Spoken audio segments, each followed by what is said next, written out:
Pumunta ako ng Canada para sa magandang kabuhayan ng aking pamilya. Ako lang talaga mismo yung nag-process. I cannot afford to spend money to come to Canada to work as immigrant straight, but I went through under live-in caregiver program. It's more cheaper. Ang buhay ng isang live-in caregiver is you only work with one employer. Mahirap kasi yung sweldo mo parang hindi sapat. Sometimes mangangatok ako sa kapitbahay, maglilinis lang para mabuhay. Para lang may extra income para sa naiwan kong 3 months old na bata. Nag-aalaga ako ng ibang mga anak sa ibang tao, whereas na hindi ko naalagaan yung sarili kong anak. So, yun ang pinakamahirap at pinakamasakit. Kahit sabihin ko man na gusto kong bumalik sa Pilipinas, wala akong choice kundi panindigan ko pa rin kasi nandito na ako sa Canada.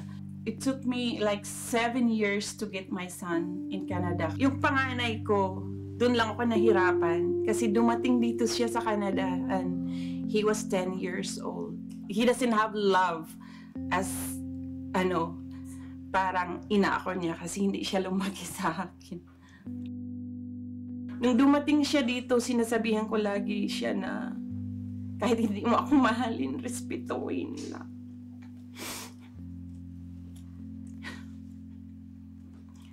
Pero hindi siya nakikinig. Pero okay lang sa akin. Basta yung kinabukasan.